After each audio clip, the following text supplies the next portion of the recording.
Okay, so an official thank you to everyone who has dialed in today for our fifth webinar on financial sustainability. Today's session is going to be on co-working spaces and events.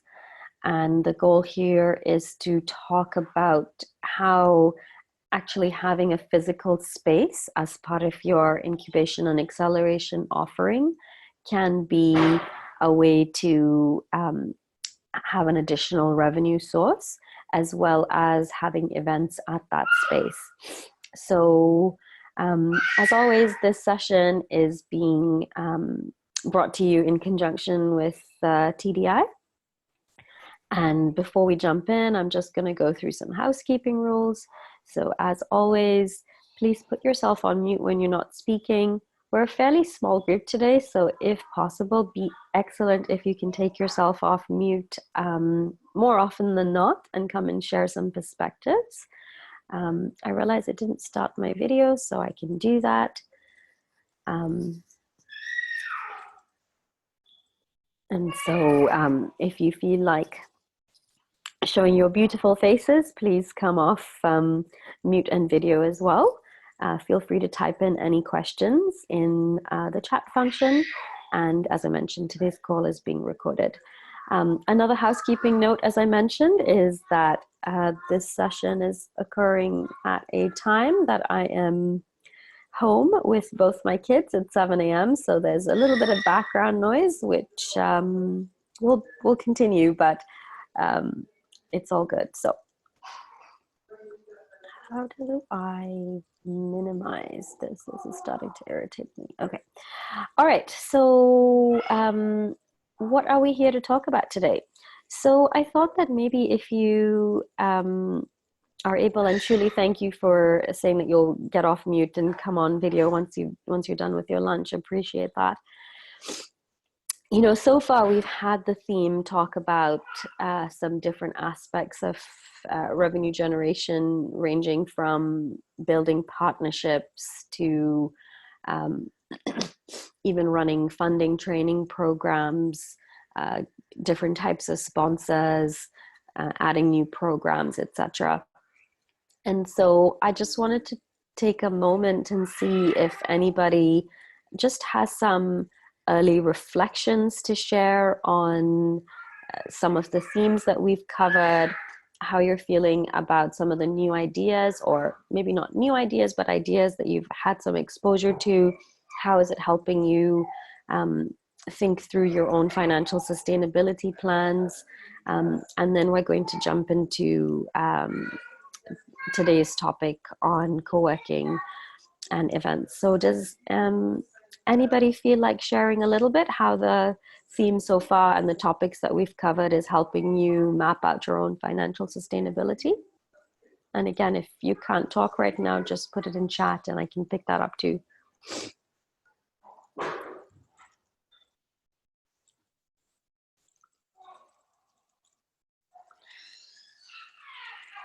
Tamana, I might ask you to share a little bit, only because I know you've been very diligent at plugging into all the sessions as well. And maybe it would be nice to hear your perspective on, yeah, like what are some of the insights that you're gleaning and how is this supporting you in your own process? And again, if you can't speak, then please just chat in the group.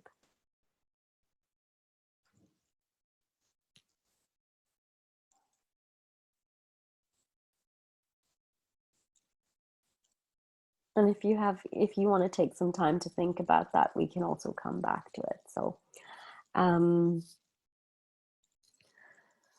okay. So where we are today in our theme, as I said, we'll be talking a little bit about having a physical co-working space, as well as the possibility of leveraging that to do events, or potentially also just running events. And I'll share a little bit more context on what that means. And then we will have Olivia, who's already dialed in on the call from Impact Hub Phnom Penh, share about their experience. on running a co-working space. And hopefully Steph from Second Muse and also Impact Hub Jakarta will plug in. I think Tamana, um, perfect. Okay, so I'll just read that out in a second, Tamana. And then we can have a discussion and talk about some next steps. So thank you, Tamana, for answering that question. And, you know, her reflections to date have been that the sessions have really helped them look in and explore their future revenue streams. And earlier they were not necessarily exploring a lot of outlets, but now they appreciate and understand the importance of exploring multiple options before settling in on the main ones. And I'm really glad to hear that, Tamana, because the way that Spring and TDI have designed this series is that in this first phase, it's been quite content heavy to really share with you the different avenues that are possible. And so now we get a chance to get deeper based on where organizations are. So really good to hear that reflection. Did anybody else want to share before we just talk a little bit about the actual co-working content? Yeah, I think some topics were really relevant for to our organization, but also some are not relevant in, I mean, in the sense that we don't have, for example, last two class, we talked about the training, Mm, about investment training, yeah, and never done that before. yeah, So for that, I think it's good to hear and and to listen to the how the others do. But then it's also not like for us very relevant. yeah, But for some topics like sponsorship or corporate training, yeah. like for me, I think it's very useful because it's not just touch Mm-hmm. on the key topics, but also jump into insights on an experience sharing. So that's very helpful for me. Yeah, no, and thank you so much. I think that that's the other, and this is kind of tied into Tamana's comment with regards to being in a place where you, excuse me, didn't necessarily explore all the options in terms of future revenue streams to realizing that you have this portfolio of different tools that you can offer. And I think you know, within your own contexts as well, you know, this is determined by what else is happening in the ecosystem, who the partners are, etc. So it's a little bit of an inward, but also outward um, analysis and thinking. And it's even if it's not something that's necessarily as relevant to where you are today, it could be in 6 months or it could be in a year. So it's just kind of good to hear through. So I appreciate both of you sharing and also yeah, finding deep value in hearing about different perspectives. So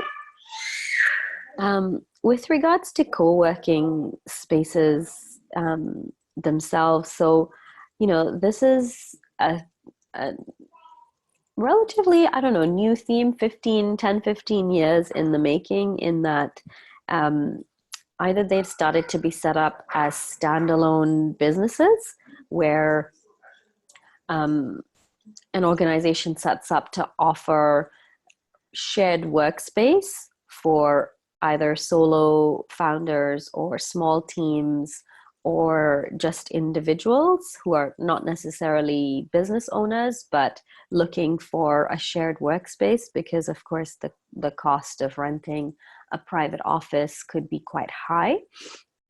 And then as sort of time has gone by, we've seen incubators and accelerators also add this on as number one, like, first of all, to create a space. Because if we're running programs for entrepreneurs, to actually physically be able to provide them with a space to work out of, to connect, is a a sort of great way to having a physical environment that's offered as part of the program or as part of your actual physical sort of premises. And what we've seen is that they can be either very focused on stage or focused on sector.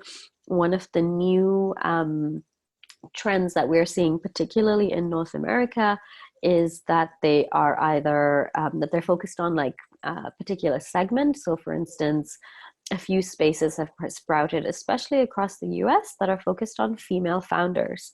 And they may have different elements like having childcare on site or other things that would encourage women entrepreneurs to be in the workspace more.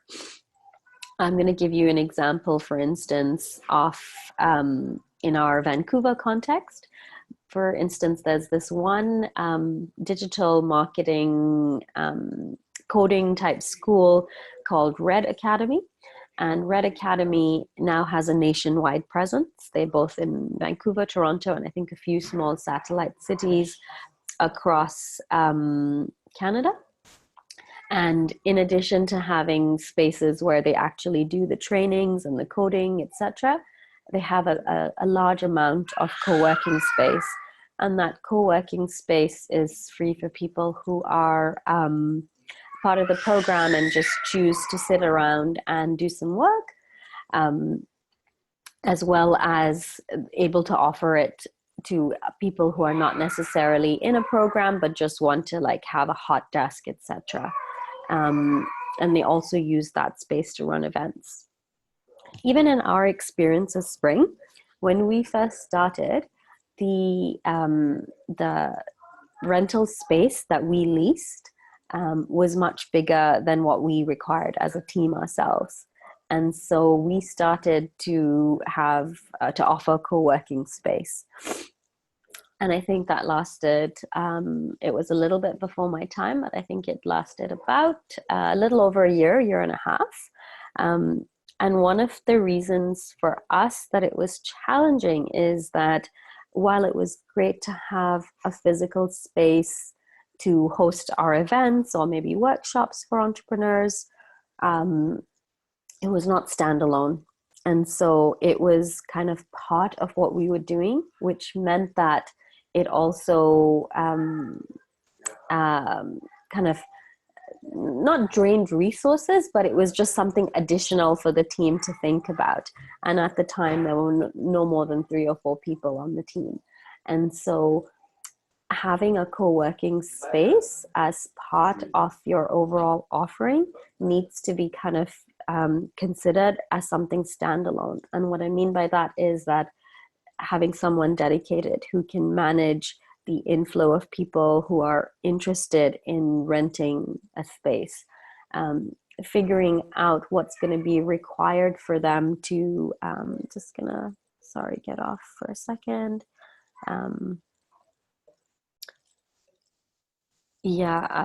Thank you for that question, Tamana. We'll just bring that up.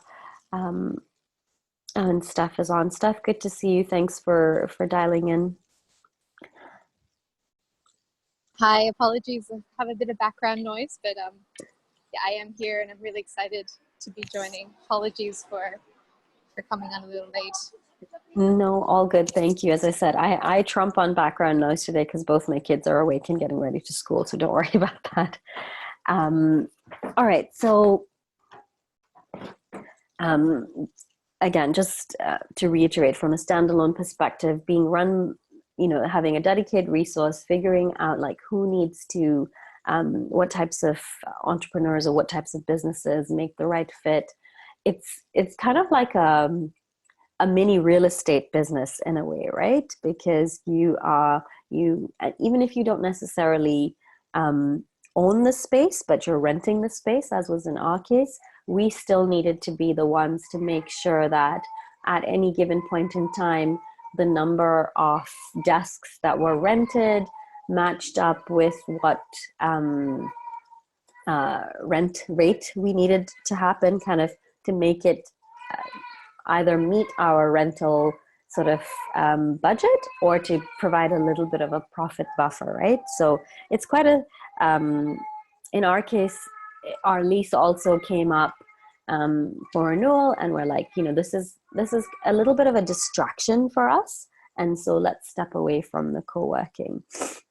And so, Tamanna, just to bring up your question, and that was just to reiterate for everyone in the group, something that they wonder about is whether space should be made available only to people who align with their programs or open to all.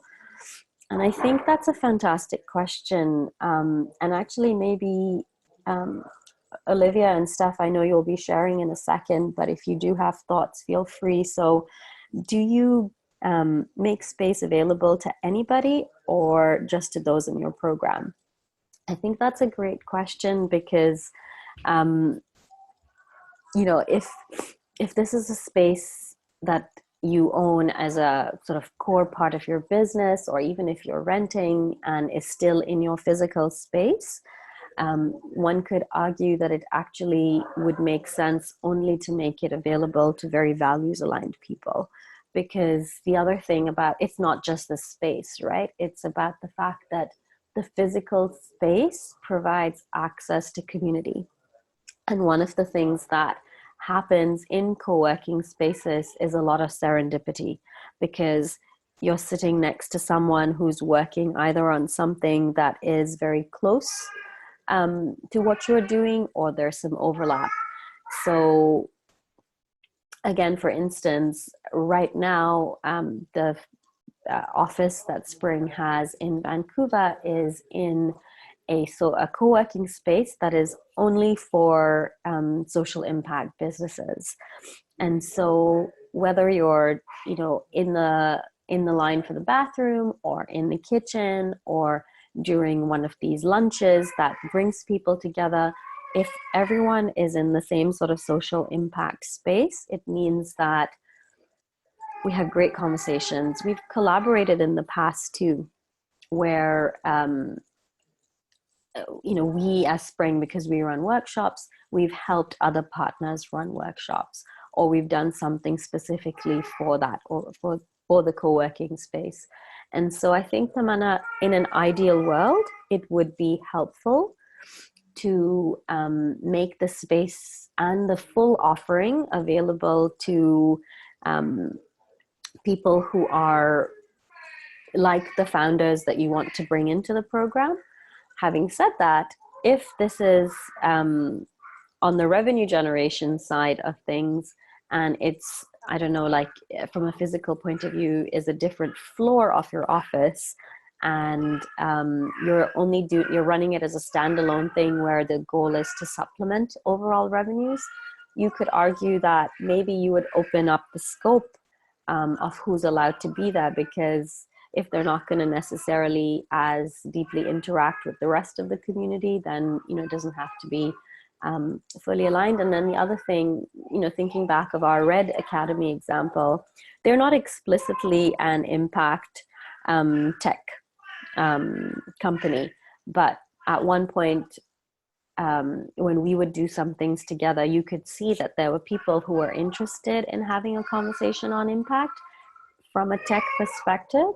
And so it can also be a bridging sort of way to bring people together. So I think it depends on some of the characteristics of this space, but ideally, yes, it would be good to have more values aligned folks. And I'm going to pause there for a second and see whether Olivia or Steph want to share any comments on that specific question about whether you focus only on people who fit either your values or your program, or you open up the offering of co-working space to a wider community.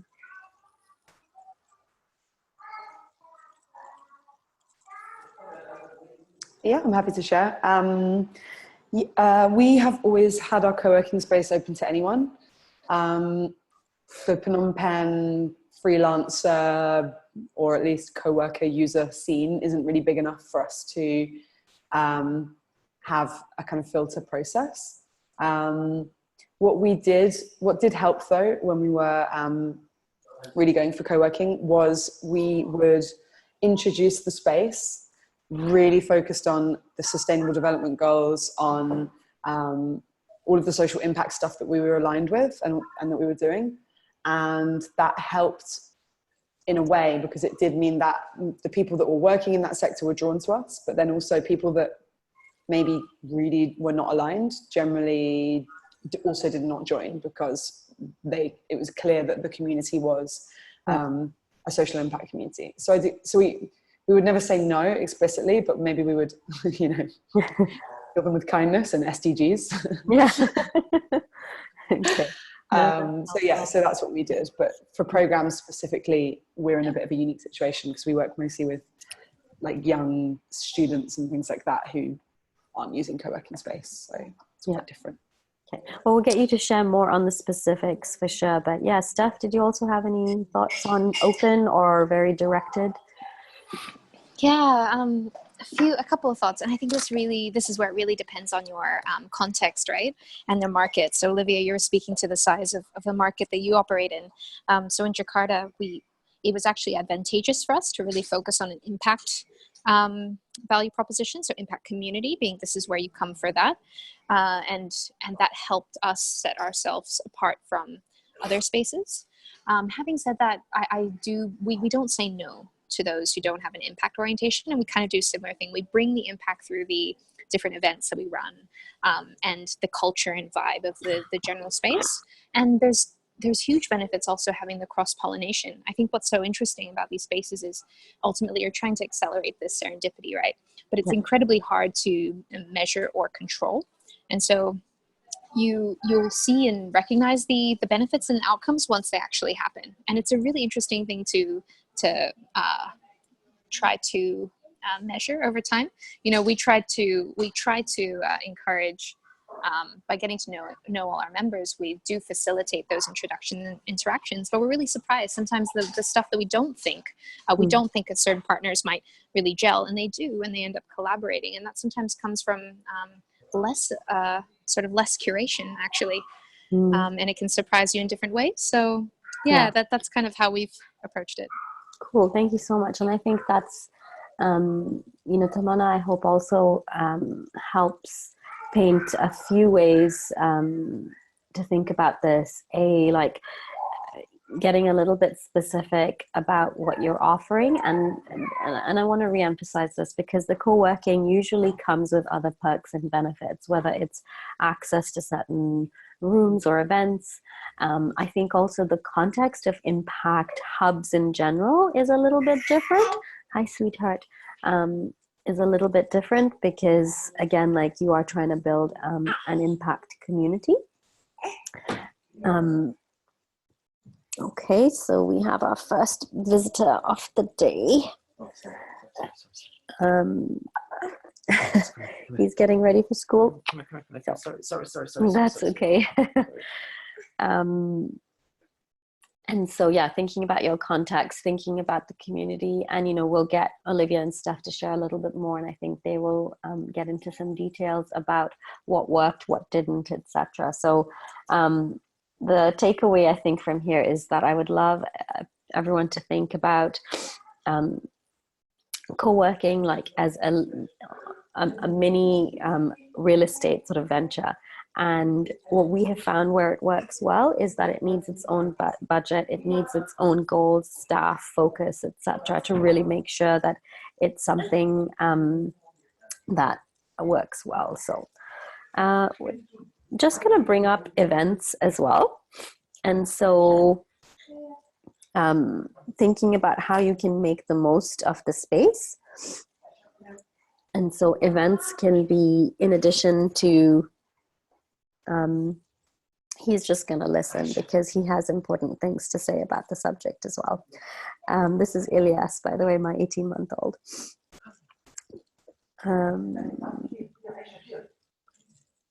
What a cutie. Yeah, he's cute. Thank you so much. All right. So events can be an additional way to have some revenue generation, because you can charge for events that, first of all, you can charge for events that you run yourself. And so whether you open up the event, for instance, let me give you an example. Like when we had a co-working space, we would run different impact events, let's say. And so they would be open to people in our community, but then also in our entrepreneur community, but then to also external stakeholders. And I think we would charge something like $10 or something for an event. And yes, and so that was an additional way to an additional way to sort of make up some of the cost of the event. Or you could also just run events, or host your space out for other events, for other organizations. And so that's also something, I think, context specific. It happens a lot in Vancouver, actually, where different co-working spaces across town will will open up and allow different organizations to host events. Some of that can be things that you pay for, some of that can be sweetheart, can you go find Monkey? Yeah, I'm sorry, love. I can't. I'm sorry. Sorry, guys. It's just a little hard to focus for a second. I apologize. So yeah, running different events in that space that are either your own or are organized by other people in the community. And then again, event business, if anybody here runs events, you know what that's like. Events require a work back, they require coordination with food and beverage providers. There's a whole communications and marketing aspect built into it. And so, yeah, it's its own sort of again, mini business by itself. And on that note, I actually would love to share the example of Impact Hub Belgrade. And Olivia and Steph, you may have more context being part of that Impact Hub network as well. But Impact Hub Belgrade, for instance, was one of the first organizations, one of the first impact hubs, I should say, that Spring worked with in our earlier days, where first Impact Hub Belgrade was licensing some of our content, and then we continued to support them with some sort of deeper advisory. What they have done with their space is actually very interesting, because they really treat it like a real estate asset. They run it, they optimize it, they are hardcore on space, because they realize that the Impact Hub reputation that they had built up is this kind of magnet as well for other social impact initiatives. So of course, a lot of that stuff that they focus on is impact focused, but knowing that Belgrade itself, there's a lot of different activity when it comes to entrepreneurial investing things. They've also positioned themselves as a hub for that. And so on any given night, they're running some kind of event, and they charge for that space rental. And then, of course, if you want to add on perks like food and beverage or other things, they're happy to do that for you, but they would charge for it. So for instance, this past February, when there was an impact conference that I was invited to speak at, and we were also delivering our investment readiness program, they, even in that week of other things going on, they were running like a wine tasting or another event, because you know, for them, this is a huge part of their revenue generation mechanism. And some really interesting events that are very relevant for their own community, but then also a wider range of events that are open for people from outside of the entrepreneurship or the impact or the investing communities. So we highlight Impact Hub Belgrade as an example of an entity that is really running things like a business. And as I said, running things like a real estate asset. It has its own budget, it has its own resource, in order to make sure that things are at capacity and well planned. There's dedicated resources, etc. So that's one side, I think, of the spectrum. And I don't know, Liv or Steph, if you have any further context on them, if you'd like to share.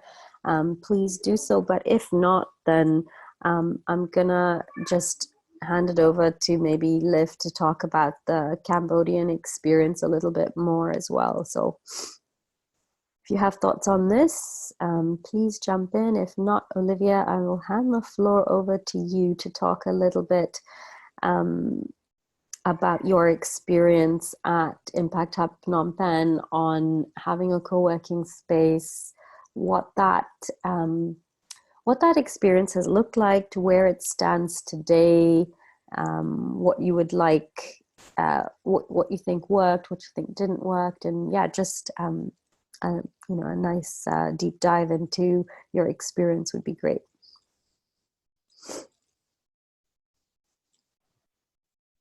Sure. I think floor over to you. Yeah.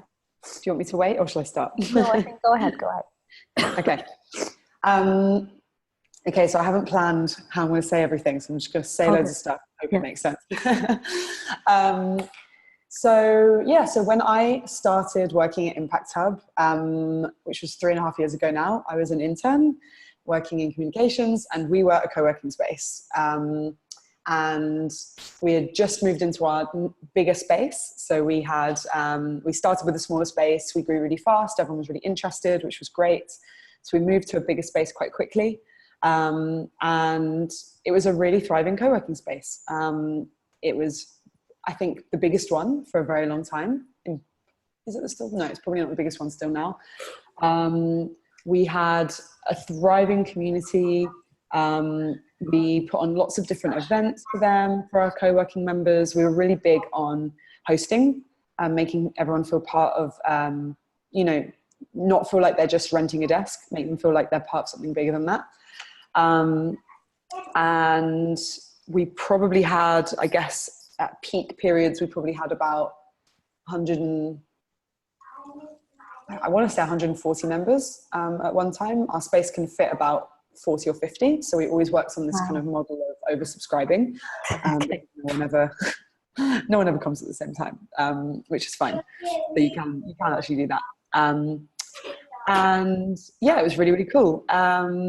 We have evolved as we've grown up. Or not grown up, that's not the right word. We've just evolved. Before you mention Sure. evolution, maybe just if you can specify on that, you just said something about you were 140 members at peak and the space would accommodate 40 or 50. Can you just dive into why it's okay to kind of have that ratio and what does that look like on a day-to-day basis? Yeah, sure. So we have we do still have two main membership models. One is part-time and one is full-time. Part-time is 3 days a week and full-time is 5 days a week. The most popular one is part-time for sure.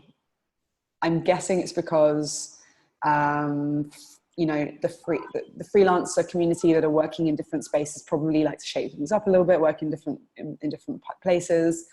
And so that is probably the reason why it's easy for us to oversubscribe, because we've always had a lot more part-time memberships, which just by default means that, and actually, honestly, part-time members, that's the lowest number of days you can get, but some will literally come once a week or once a month even. So, but it's small, the cost is low enough that they will pay for a part-time membership. I'd say that when we were at that peak number, we probably had a few times where it got mildly hairy, where we were like, okay, we're actually almost full. But we have a meeting room just off from the main co-working space. So when that happened, we then opened up the meeting room and made that co-working as well. And that probably was a peak for a couple of months or something like that. We also have, points in the year where it's busier and less busy. So for example, in Cambodia, Christmas time is just like the lowest membership numbers. So, you can kind of predict how much revenue you'll get based on the months of the year. It became we realized really quickly that it was, well, not really quickly, I guess, just as we had more and more years of experience, we realized there was a really clear rhythm throughout the year of low points and high points of members. So obviously peaks would be just after the new year starts. People are starting, I guess that's probably when people can start new jobs and things like that as well, getting back into the habit of working. And then summertime was also a dip because we had quite a lot of foreign members, so they would go home for the summer periods, things like that. So we've always been able to oversubscribe, and it's never been a problem. Just a question from Tamana is, do your memberships tend to be year long, or are they monthly or potentially weekly as well? So yeah, we have all of those as options, but actually the main one is monthly. So when someone comes into our space and signs up, they'll pay upfront for the first month, and then we will email them every month to check if they want to renew, and they'll come into the office and pay. So we don't have a jazzy system. We don't pay loads of money to have one of those membership kind of, I know they've got these kind of cobots tools and things like that. We use Excel to manage all our members, and people just come in and pay by cash. So it's very frugal innovation, lean, I don't know. So yeah, we pay monthly. We do have a weekly membership option as well. $5 more expensive than the part-time monthly membership, so that people don't just buy weekly passes all the time. And they can pay for a year if they want to. Sometimes people do prefer to pay for a year. We did actually have, at one point, we did do a few kind of special offers where it would be things like, oh, if you pay for 6 months up front, then you get an extra for free, or if and obviously the more months they sign up for, the more benefits they got, so that we could lock people in for longer. So we did do that as well. Just another follow-up from Tamana is, do you mind sharing the costs of what the part-time versus the annual memberships cost? Yeah, so for full-time it's $60 US a month, and part-time is $35 US a month. Okay.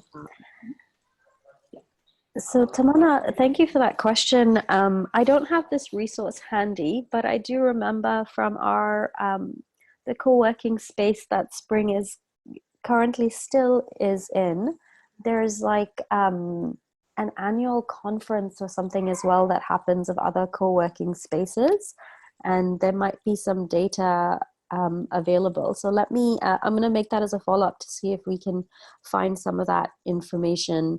But just to reiterate, the rates that Olivia mentioned, I think were $60 US for monthly and $35 for annual. I just wanted to add 60 for full-time, 35 for part-time. So sorry, that's a month. For full-time. They're both monthly. Sorry. Yeah. Okay. Steph, go ahead. Just wanted to quickly add, I'd be also happy to share our how we structure our memberships and the pricing for each, because again, this is something quite contextual, but we studied a lot of different structures, as well as not just the rates, but how you structure it. So I'd be happy to share that, and it's on our website too. Another great resource is, maybe Sana, this is what you're thinking of as well, but Co-working Insights. They do a study of, different types of co-working structures and pricing models. And I think they have a PDF on their website or something that has all this data as well. So that might be a helpful resource to circulate. Yeah, it might be. I'm just going to, if you can share that stuff, that would be great. And I will also dig up the resource that I'm thinking at my end, or just ask the person who has that. So now there shan't be any background noise because everybody has left for school. So it's just me. I think I should also add that as a kind of disclaimer for anything that I say, is that we were one of the only co-working spaces in Cambodia when we started. So even like Stephanie's insights on membership rates will be a lot more useful than taking what we say about membership rates, because honestly, we just decided for Phnom Penh what the rates should be, essentially. And honestly, it doesn't cover, like as a standalone business, if you just had this space and had that rental, you'd have to have it full. And maybe you could have one member of staff or something to have those rates. So they are very low. And the reason why we did that was because we really wanted to encourage as much as possible Cambodians to use the space. So we really wanted it to be as affordable as possible as well. But I do think that our rates are quite low, actually. So it's probably worth bearing in mind. Yeah, no, helpful. Thank you for sharing that. And now, yeah, maybe, actually, no, so we have another question from Julie saying, and Julie, do you want to take yourself off mute to say that out loud yourself? Because, yeah, please. Yeah, just curious because in Thailand, we just have one co-working space for SEs that just shut down this year after 4 years of operation. And they were a hub for social entrepreneurs, and it was quite a big movement 4 years ago. But they just shut down because it was it's quite tiring for the owners of the space to have to bear the huge fixed cost each month, and I think they didn't have it. They didn't have enough paid members. So I'm just curious, like who are the paid members for Impact Hub Phnom Penh? Because I think the context may be similar to Thailand. And are they locals or expats? Because what we found in Thailand, I think many social entrepreneurs, they are very in early stage and they don't afford to rent, or so mostly for the co-working space that is working now, they are mostly focused on tech expats. Yeah. Yeah, sure. So I'd say, yeah, I guess that is definitely the case. We have members who are working for startups occasionally. Yes, I'd say that is quite a big part of our community. We probably have mostly freelancers. I'd say that probably makes up at least 50% of our community, and always has. We have some researchers. Researcher can also mean PhD students, people, people doing their PhDs. We have some, regular startups, so not social startups, not social enterprises. We don't have any social enterprises at the moment, but we did in the past have quite a few. I would say the main mix was when freelancers, and that was, tech freelancers mostly, or like design freelancers, so graphic designers, coders, programmers, things like that. We also had, from the impact side of things, we had quite a lot of NGOs who perhaps, for example, didn't have an office in Cambodia, but they would still have staff here. So they would have a couple of staff and they would pay for memberships that way. We had a few businesses that maybe don't need an office because they do trainings and things like that. So they would just come and use the space. I'd say, I guess that's probably the main kind of way that the main kind of divide of our community.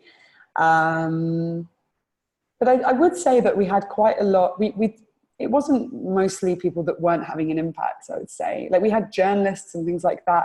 I'd say that arguably a lot of our members were creating positive impact in some way. They might not be startups, that's true. The thing that we find in Cambodia, which is interesting, is that certainly for the Cambodian context, which I realize might not be super relevant, so I'll be quick on this one, but was that for startups specifically, if they have one or two of them working, then they might use a co-working space, but most of the time, like you said, it's a little bit expensive for them. Maybe they're just going to work in coffee shops or at their houses or things like that. But we did have, a few people where there would be just one or two on their own trying to start up. But as soon as their team grew beyond, say, 4 people, generally they would look for office space. We don't have office space. We only have an open co-working space. So that would be a point where we would lose members.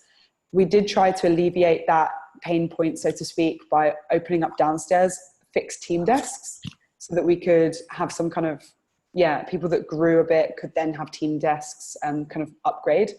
But actually, honestly, our space is just quite restricted. Like it was quite small. I think there was 3 or 4 team desks. Obviously, they will get filled up, and then you still lose other people. Like we didn't have unlimited team desks to fill. So then there's other providers in Phnom Penh who just specialize in small team spaces, and it seems like that's really popular with startups that are actually operational and turning over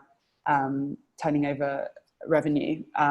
They all take these like 3-person, 4-person offices.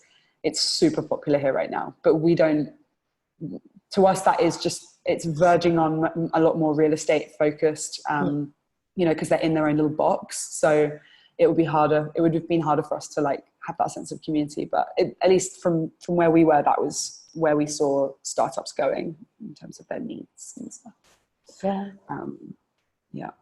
Thank you for sharing that. And I think that you bring up an interesting point too, Olivia, with respect to thinking about the stage that you're going to be focused on, because if it's a wider sort of community of solo founders or freelancers, then just having open space is fine. But as organizations get a little bit bigger and they need access to maybe private meeting rooms and team desks, etc. And as you said, it's starting to verge on being truly a real estate venture. So maybe, because we also want to hear from Steph, so maybe it would be great to hear a little bit about the evolution that you are starting to dig into, Olivia, and where things stand today. Like, how important is co-working and space rental for Impact Hub Phnom Penh in 2019 versus what it was like a couple of years ago when you joined the team?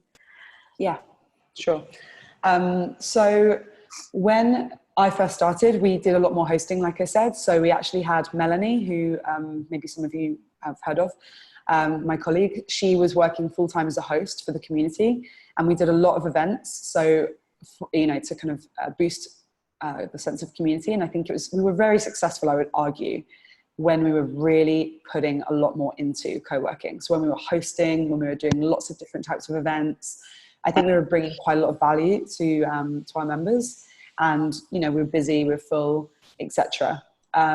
We have developed, as things have gone on, to run a lot more programs, pre-incubation and incubation programs mostly for early stage startups.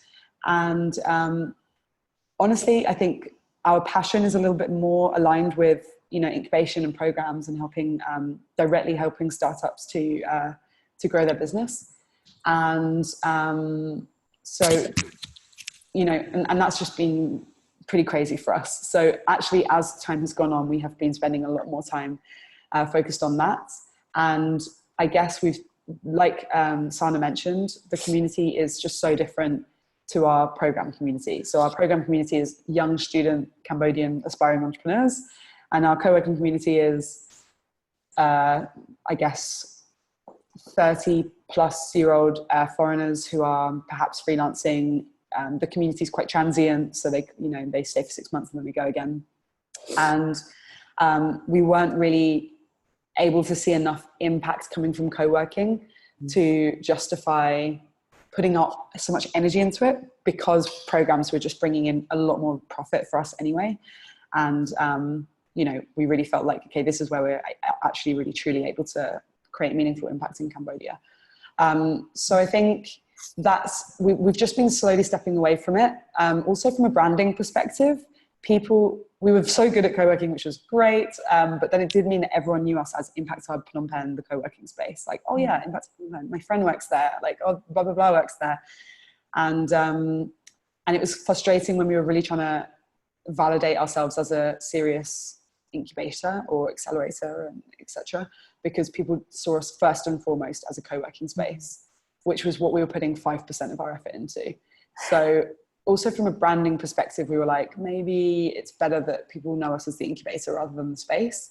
Yeah. So we have, from a communications perspective, moved away from co-working quite significantly. And that has meant that our numbers have dropped. We also don't have a host anymore dedicated to the community. I'd say we're arguably almost in a bit of a transition. Like, there's a fairly good chance that at some point we won't do co-working anymore. We do it for now. It's quite easy. We still have our space, you know, why not? But we don't host our members anymore. And it's pretty quiet now. Like, actually probably have about 20 members. So it's pretty quiet. But we're kind of okay with that. So it's not a problem for us, because we're finding revenues in other ways that are in many ways better. But yes, we are slowly stepping away from that zone. And I would argue that if there's one piece of advice I would say certainly I would probably not say it because it's a bit pessimistic, but for co-working spaces in Cambodia, I think it's been really hard, and I'm sure it's the same for Thailand as well, perhaps, to, if you really want to charge enough to make co-working profitable, you have to charge an amount that not many people are willing to pay. I think it's a bit of a catch-22 here. There's another space that opened that's amazing, super cool, really creative. They charge $90 a month, and they're really struggling as well to get members. In fact, all the spaces in Cambodia are empty pretty much. I don't know where everyone went. The visa situation did change in Cambodia, so I think it's harder for the kind of freelance community to work here now. So that could be a thing. I think we've also changed our communications, like I said. So, but I don't see any spaces really rocking it right now in Cambodia, other than these like small office spaces. So pods would be my recommendation, perhaps. That might be applicable in Thailand as well. Yeah. No, thank you so much for sharing. And, you know, for everyone either on the call or listening to the recording later, that's one of the reasons that I think it's great to hear Olivia's and Impact Hub Phnom Penh story in thinking about this as a transition as well, right? So when they first started out, co-working and event organization, having a dedicated host was a very core aspect for the organization, because it was really about establishing yourselves and creating a name in the community and engaging and really creating the community, right? And then over time, recognizing that, you know, what we're trying to do is deeper, like we want to create deeper engagement with the entrepreneurs and provide them with support is really part of the journey. And so, you know, reflecting on whether, and, you know, we're using co-working today as an example of a possible revenue stream. Maybe this might be true, for instance, with, I don't know, like a certain program that you run as well, that over time you realize that value for money is not necessarily as helpful anymore. And so, yeah, think of it as one aspect of revenue generation, but also it needs to fit into your overall context and strategy of what you're trying to do. And I think, Olivia, what you just raised with respect to affordability is a huge aspect, depending on sort of local market context as well, and what people find valuable. So it is quite a, you know, multifaceted exercise. So thank you for sharing, and maybe we'll have you come back on in a sec when we talk a little bit about challenges. But Steph, I would love it if you can, if you're able to come and show us your wonderful self and speak, that would be great. Again, same sort of questions for you, and highlighting what was Impact Hub Jakarta's experience with having co-working space. Is it something that's still actively done, or yeah, the good, the bad, all of that? Like, are you, it would be great to hear you share now. Sure, let me just turn on my camera. I'm just having a few issues because I'm dialing in from my phone. Oh, it's asking me to adjust some privacy settings. Oh, hang on a second. Sure. And just while Steph does that, she already posted in Slack, by the way, the co-working insights report and website that she mentioned. So Tamana, hopefully that will also give you some more insights. And if it's not the resource that I was thinking about, then I'll also dig up and share that with the group.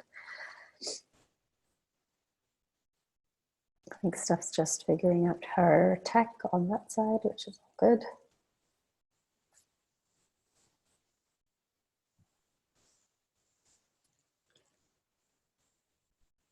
In the meantime, I'll just add that I think that having this, like the benefits of having a space was that it really gave us a really strong sense of brand identity when we first started out, like somewhere that people could come and really see what Impact Hub was, you know, because it was our space that was designed by us. And then people, whenever we had events, people were coming to our space to get the Impact Hub experience. I think, like you mentioned, Sana, like having that, helping us to build up that sense of community, and not even just community as in within the walls of Impact Hub, but also just in the wider community.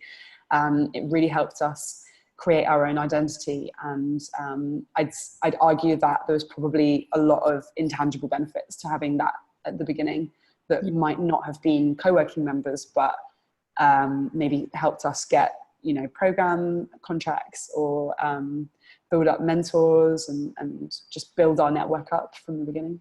Yeah, no, thank you so much. And I think, yeah, you know, that's the space is a conduit for all of that to happen, right? So kind of defining the parameters of what you can offer in addition to the space. And it's, as you said, helped you build up that community. So I see Steph's able to show herself, which is great. And yeah, just dig into your experience. That would be wonderful. Lots to share, but I'll just give you a brief overview because I think it's quite interesting. We have quite a different model to, say, Cambodia, for example, because of our context. We have a huge city, 25 million people, depending who you ask, but that's the sort of catchment of Greater Jakarta area, and that's the community we're trying to attract. But our space is located in the south of Jakarta, for those of you who have been, an area called Kemang, and it's quite an artistic community, creative community, and a lot more nonprofits, NGOs operate out of there. So we were quite specific, I guess, about where we wanted to be situated, at least when we started. We're only 2 years old, and our point of entry into the market was we initially, before we became a space, we were running a lot of regular gatherings and monthly events to really validate, is there community out there, and one that would be willing to pay. We ended up actually going into a strategic partnership with an existing space, a building that had already been set up for co-working, and we added the elements of impact, our events, and our programming into there.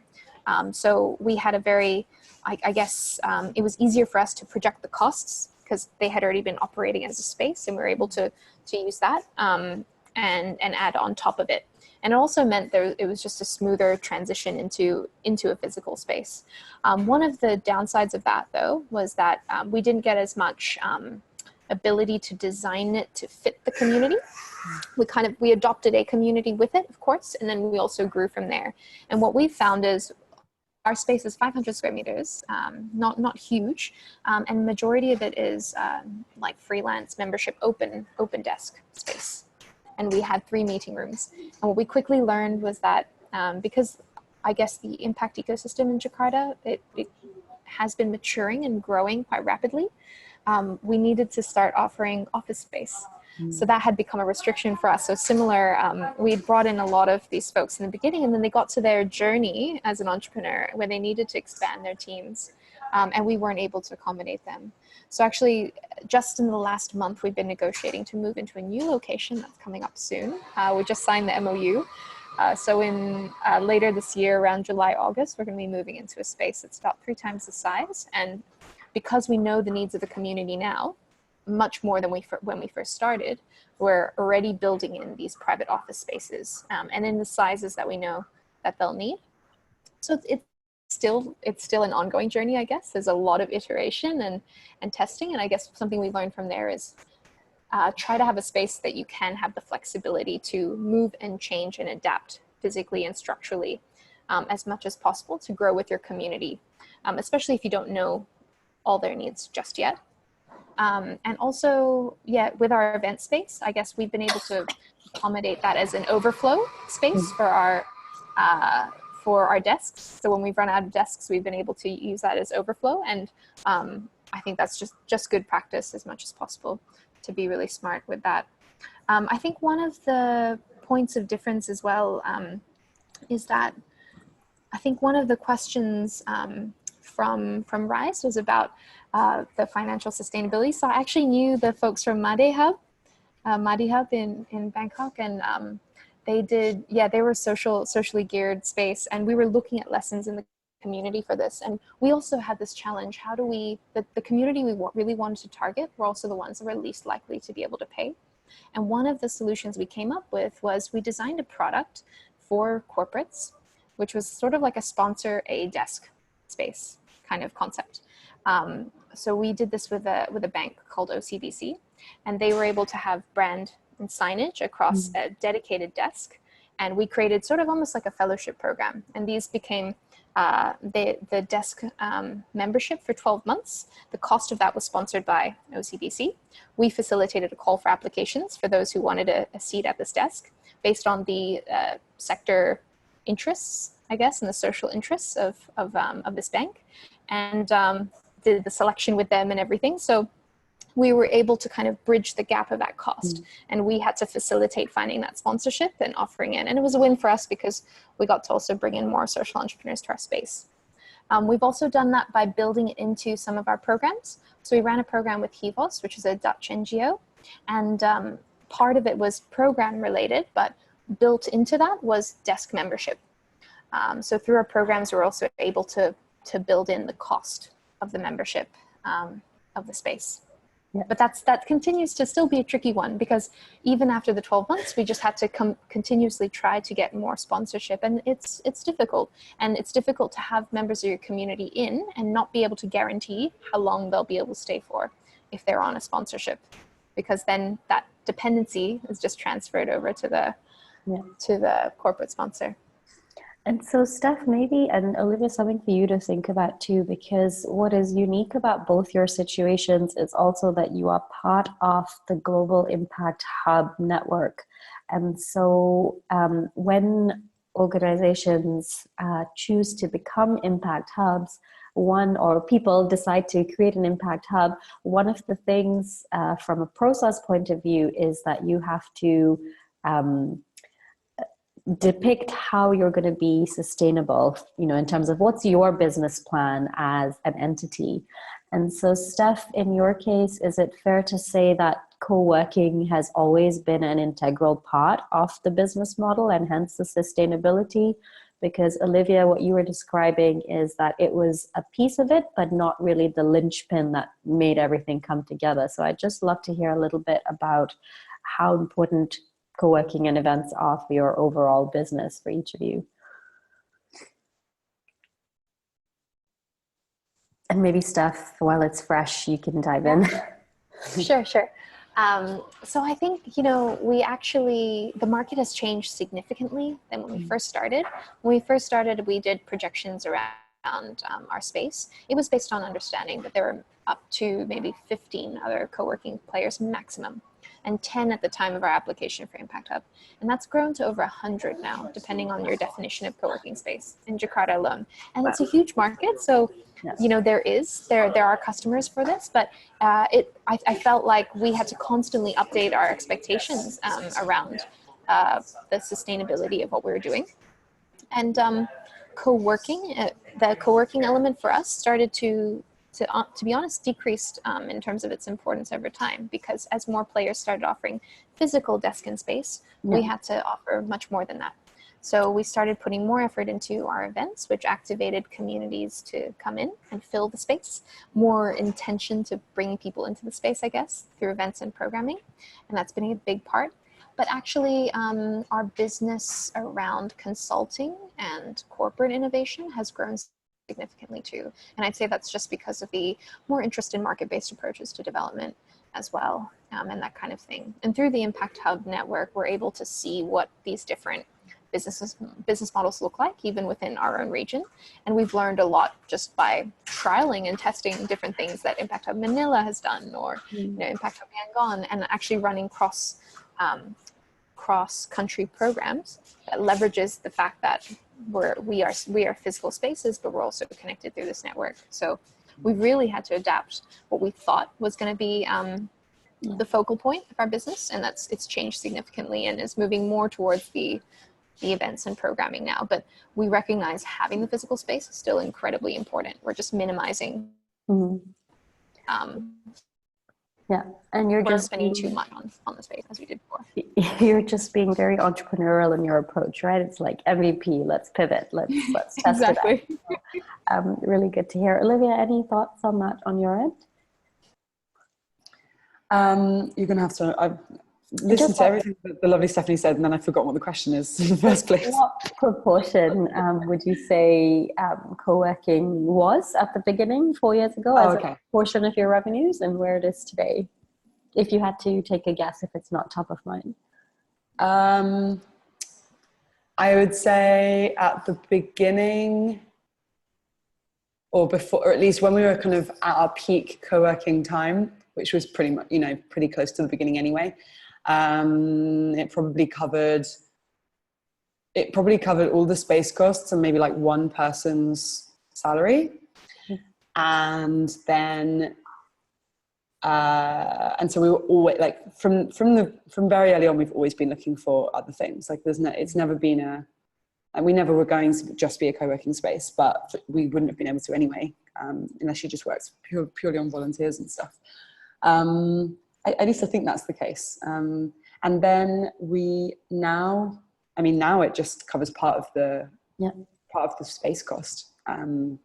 But it's a funny one. I guess we're in an interesting point of time, I suppose, because like Stephanie said, we still see space as critical to what we do, and like we need a space, and we as a team use our space a lot. It's just that we use it in the evenings and on the weekends, and actually during the time when people could work, which is, you'd think, if we didn't have the co-working space, you would think to do a co-working space in our space, because you would think, well, we've got this big space, why not just put some desks in there when you're not using it during the day. Which is essentially what we're doing. We're just doing like very low effort co-working, and we just accept that just means that not many people join as they used to, because we're not really putting any resource into it. Like you were saying about having staff dedicated to it, we're like not doing that anymore. And it's still kind of ticking along, and it's okay. But for sure, it's like, it's the smallest thing we do now. Yeah, and I think just to emphasize what Steph was saying as well is that, like you kind of have to test out like what's going to work for the community, because you're coming from the place of the community, not so much the product. And I think that also ties in with this question from Sankalita, also from Toru, who's listening in with Tamana, and her ask about whether we're talking only about a provision of a physical space, or is it also inclusive of access to mentors, experts, etc.? And so, I think we do that. Yeah, I think it's we used to offer mentoring for our exactly. members. So, you both could share a little bit more for sure, whether it's because it's not just the space, it's the community. So it's almost and Steph, I don't know if you want to share what the different packages look like for Impact Hub, but I think that could be a little illuminating here to say that yes, it's space, but it comes with these benefits. That would be helpful. Sure. Yeah. I guess when we've had to have that evolution within ourselves. We first thought when we started, it was really, we're giving space, and through this space, there's going to be these benefits. But I think more and more we've been adding different layers. So we've been adding curated events that kind of bring the peer-to-peer aspects of co-working to life a bit more, the peer-to-peer support aspects. Then we started to add a layer of programming, and then also any of the corporate innovation programs we bring in, we try to make sure the community benefits from that too. So if that means additional experts and mentors that we can introduce to the community, we've experimented with things like office hours in bringing these specific things to the community different ways. And now we've actually started to just roll that into, this is what members get, so that it's all members can have access to this. And we take a bit of time to understand what each member needs at the beginning. And I think that comes back down to the onboarding experience. It's like, where are you at your business? What might you need? And then we kind of try to tailor based on that. And because the membership is continuously changing, people coming in and out, it's always evolving too. So we have to be kind of responsive. We have to offer a baseline level of support, but also be responsive to what our members might need as well in terms of expertise and mentorship. One thing that Impact Hub has, I guess, and I'm not sure if many other co-working spaces have this, but is the Connect membership, which is this online or virtual membership. And for those who don't need a physical space necessarily, but can benefit from having support, access to information in a very curated way and a specific way, or they want discounts from our partners and access to certain things, it's that tier of membership, and that tends to be a lot more affordable. So those who still work from home or work from a coffee shop because it's a bit cheaper, but then they understand that I still want the value and benefit of this community at a minimum level. It allows a level of affordability there to access that. And we can also grow our community network. We've actually been learning from Impact Hub Phnom Penh, because we really love, I've been talking to Melanie about this a lot. They have a really great way of doing this that still incorporates also alumni who've gone through their programs. And that becomes part of their broader community, and existing members can access that knowledge and that expertise. And I think that's really beautiful, that recycling and capability building of the ecosystem. You can help facilitate that by having a physical space and a really strong online and offline community. And they've been using Facebook groups as well to facilitate that. So we've been trying to learn about it too, because even if it's something that we do at an Impact Hub global level, we still have to adapt it, locally for us. And that might mean facilitating community through WhatsApp channel rather than Facebook, or through Slack rather than this. So there's all these small decisions that you have to make that need to be reflective of the community you're trying to serve. Yeah, no, and Sankalita, I hope that also provides some more color on how kind of full spectrum this needs to be. It's iterative, like figuring out what works, what doesn't work. If we take a leaf out of a typical tech startup, we would say this is like a freemium to premium sort of model, where you have a very light touch version that allows for space plus X all the way to the most sort of deep and expensive. That would be maybe, I don't know. And there's models like this that I've seen in Vancouver as well, where your office space or your desk space gives you access to a certain number of meetings, meeting room access per month or whatever. And of course, you're fully able to use any of the facilities and be there for all the events, etc. So it is really, I think for the most part, people are trying to create community that's beyond just the space. The degrees to which that happens depends. And I think Steph's comment with respect to like the importance of a strong onboarding process and really knowing what each community member needs is where you're going to be able to derive the most value for them, right? Because you're aligning that maybe X needs these types of touch points that are a bit more earlier stage, but Y needs X and more, right? So it can kind of build a little bit of a spectrum. So I just want to first of all ask everyone if they're okay to go over by 5-10 minutes, because we did start a little bit late and I don't want to cut the conversation too short. So if everyone's okay with that, I may ask just some sort of concluding questions of both Olivia and Steph. And maybe Steph, I'll start with you, because this is, you guys are 2 years in those 2 years, you've already gone from having this strategic partnership around space, and you've realized that there's more need for some private community offices, etc., and you're expanding your space offering. What remains a challenge, and what do you think, if we were to speak in 6 months or 12 months, like what are some of the things that give you anxiety around having this co-working element and the space element to your overall offering? That's a very good question. I think what's challenging about co-working, because it's so all-encompassing and the layers of support are so expansive, we sometimes feel like we're running multiple businesses under one business. So our operations team, or our team that operates the space, operates rather autonomously to our team that runs the programming and events, but then they do have to work together. So it's finding the right synergies to make all these aspects work. And so the bigger the space, the more headache will come with that as well. We're really lucky that the space we're moving into is also it used to be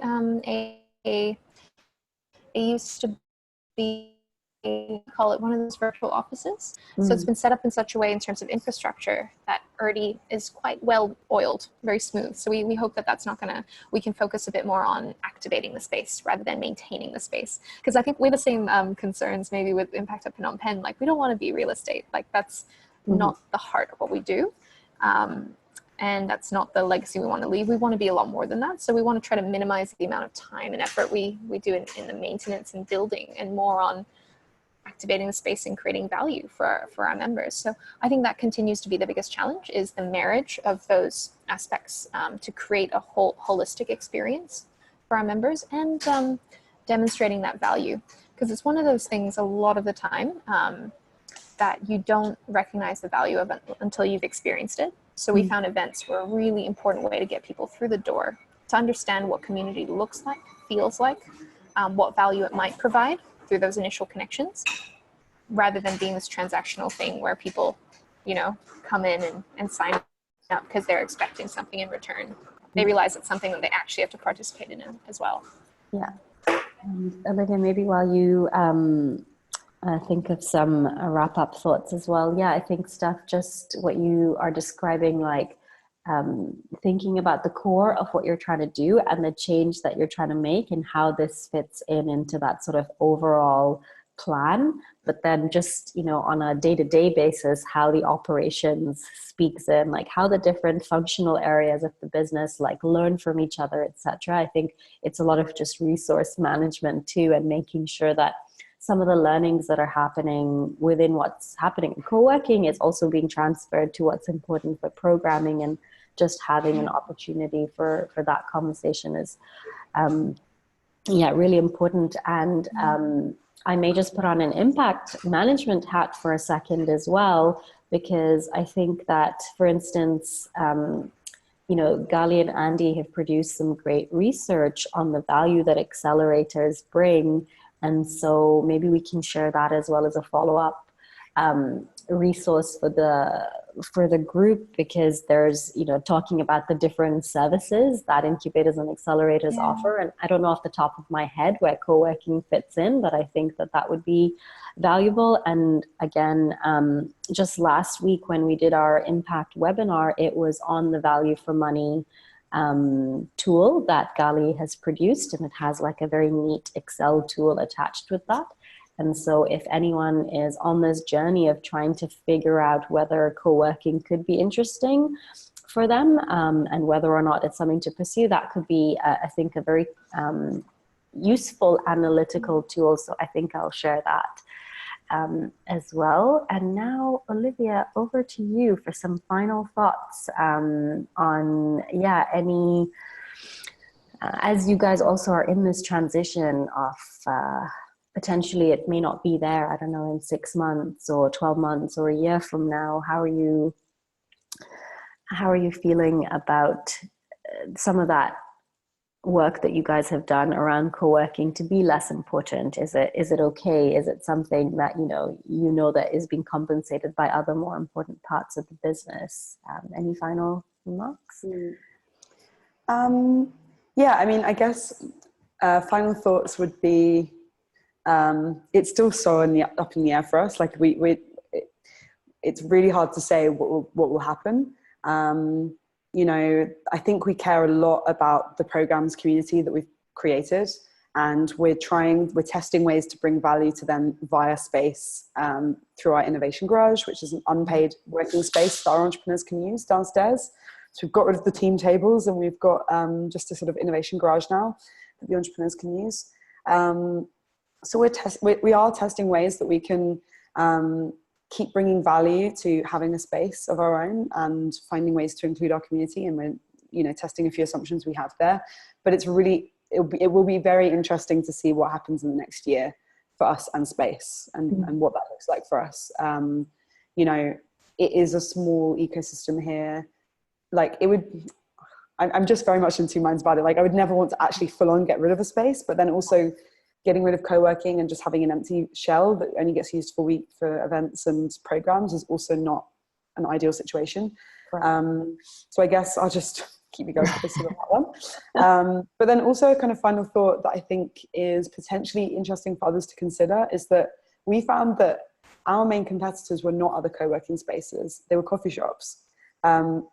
So actually in the end, we were competing not with a space that, you know, has better facilities or people that wanted to work in a co-working space would choose us based on location. And, you know, we were the co-working space that people used because we had an excellent central location. We were pretty affordable. And no, I think we had a really friendly vibe, and we have quite a nice building compared to other buildings that you get in Cambodia. So we were quite lucky on those points. So I think there are like baseline things that you need to really succeed, and it doesn't matter how amazing your community is if you're really far away. People just, it's just not going to work. But regardless of that anyway, because we have got some very cool spaces in Phnom Penh, but they're just really far away, is that coffee shops were really, that's where the people that we really want, the people that really want to come and work at Batab, that's where they all are. All those young students who are working together and doing cool stuff, they're just in a brown coffee shop just down the road.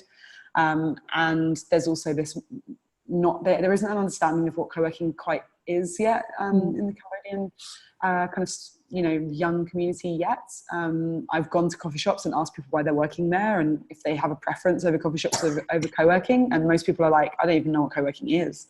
Like, why would I work in a co-working space? And if you're like, there's free coffee and it's really quiet and you have good internet, they're like, oh, I didn't know that. So I don't know, for us personally, I think there could be a lot done if someone did like a really big campaign about actually what the benefits of co-working are, and actually really helped the wider working community just understand what it is and why it's cool. But we're probably not going to be those people that do that, I think. We need a big PR campaign. Maybe that can be one of our projects. We do. I mean, we made a video in Khmer. Storytelling. Exactly. We made a video in Khmer where we like explained what our space is to try and counteract that. But we didn't spend loads of money like making sure that everyone saw it. Yeah. But that would just be something that I would take away if someone is thinking about starting and you're looking at who your competitors are. Just be careful to not only look at people who offer co-working space. Just think about where people are going to work, and you might find that it's the same. Yeah, I think that's really helpful wrap-up thoughts, and I'm sure we could continue to have a much more detailed conversation on some of the nuts and bolts around costs and how you make it sustainable and all of that. But I just wanted to take a moment to thank both Olivia and Stephanie for jumping on and sharing their experiences of running co-working spaces, as well as, in thinking about it as a full spectrum offering, for sure for everyone who's listening on the call, but also who will listen to the recording. The intent of today was just to provide a bit of a glimpse into what it takes to build a thriving space, some of the challenges, but also some of the things to be aware of in terms of understanding your market, understanding what's going to be valuable for the people who plug in, how much to pay, local context. And so, if this is an area that people want to dig into further, we absolutely can. So just before we sign off, our next webinar is on May 13th. I think we also have a seminar right after to just go through anything that comes up. As always, please raise your questions in Slack and let us know if anything comes to mind. Again, thank you both for sharing your expertise and experience, and appreciate everyone going over a little bit. Enjoy the rest of your days, and if any thoughts, comments, questions come up, please. And truly thank you for dialing in. I know it's a busy week for you, so really appreciate you taking the time to be on as well, and to the Toru team, Tamanna and Sankalita, who had to drop off to get to a meeting. Appreciate you all being here. Thanks so much, Sana. Okay, take care, guys. Enjoy the rest of your day. Yeah, bye. Bye. Bye.